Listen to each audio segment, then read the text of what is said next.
Hello, Cherie Hansen here, and there is a plane there and a few birds chirping. Um, I am reading to you from The Art of Communicating by Thich, Nhat, Hanh, and I wish to ask you to please subscribe to my YouTube video for new postings that I'll be putting up as I read, study, meditate, and just very, very curiously look around the world to see what I can learn that makes life calmer, easier, and more compassionate. It's a lifetime's work, for sure. Today I'm reading to you the section that he calls The Cake in the Refrigerator. Now, doesn't that sound fine on a hot day? Have a nice cold cake waiting? One tool we can use to improve our communication is a cake. It doesn't matter if you're not a baker, don't have a cake, or are gluten-free. This is a very special cake that is not made of flour and sugar like a sponge cake. We can keep eating it, and it is never finished. It is called the cake in the refrigerator. This practice was developed to help children deal with their parents arguing. But it can also be used by adults in a relationship. When the atmosphere becomes heavy and unpleasant, and it seems that one person is losing his or her temper, you can use the practice of the cake to restore harmony. First of all, breathe in and out 3 times to give yourself courage. Then turn to the person or people who seem upset and let them know you just remembered something. When they ask you what, you can say, I remember that we have a cake in the refrigerator. Saying there is a cake in the refrigerator really means, please, let's not make each other suffer anymore.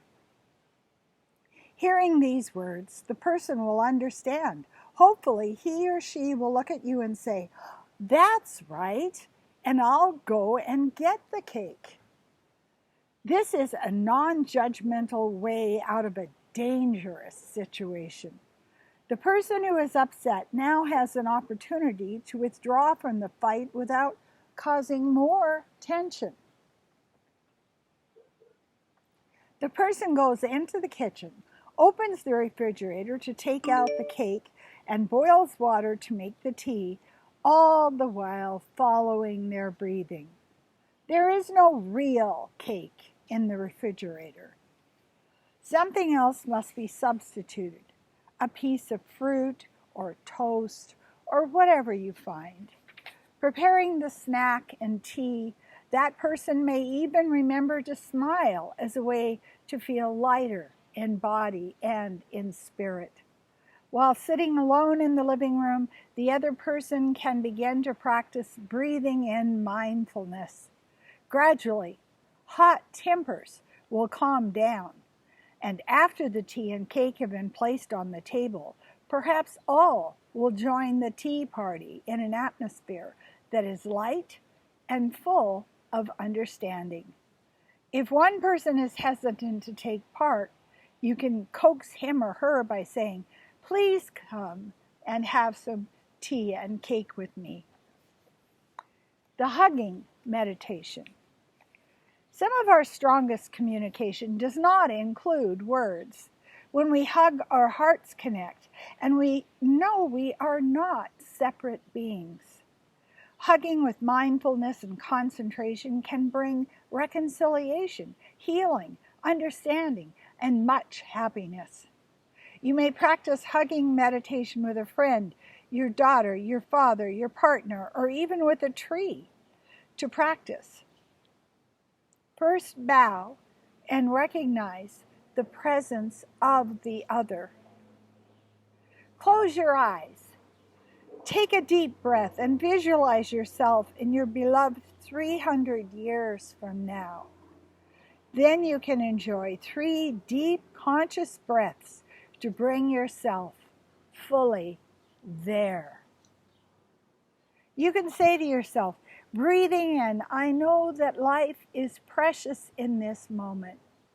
Breathing out, I cherish this moment of life. Smile at the person in front of you, expressing your desire to hold her in your arms. This is a practice and a ritual.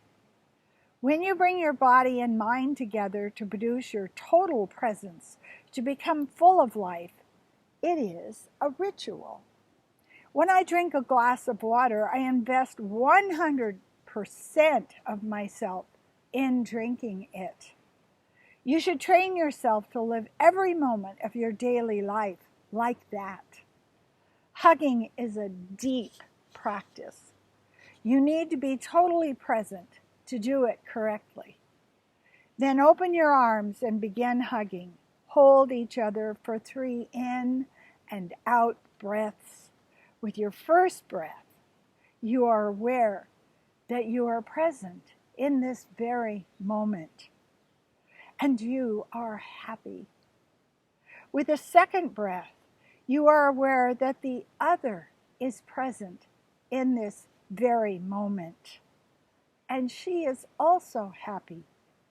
With the third breath, you are aware that you are here together right now on this earth, and you feel deep gratitude and happiness for your togetherness. You then may release the other person and bow to each other to show your thanks. You can also practice it in the following way. During the first in-breath and out-breath, become aware that you and your loved are both alive. For the second in-breath and out-breath, think of where you will both be 300 years from now. For the third in-breath and out-breath, go back to the insight that you are both alive. When you hug in such a way, the other person becomes real and alive. You do not need to wait until one of you is ready to depart for a trip. You may hug right now and receive the warmth and stability of your friend in the present moment. Hugging can be a deep practice of reconciliation. During the silent hugging, the message will come out clearly. Darling, you are precious to me. I am sorry I have not been mindful and considerate. I have made mistakes. Allow me to begin anew. Life becomes real at that moment. Architects need to build airports and railway stations so that there is enough room to practice hugging. Your hugging will be deeper, and so will your happiness.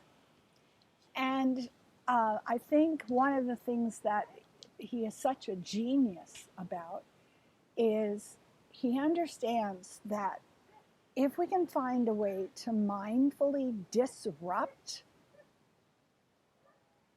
a relationship that is becoming tense and embattled and being run by misconceptions, that disruption can reset the moment that we are experiencing with the other person, and it can reset our entire manner of connecting with the other person.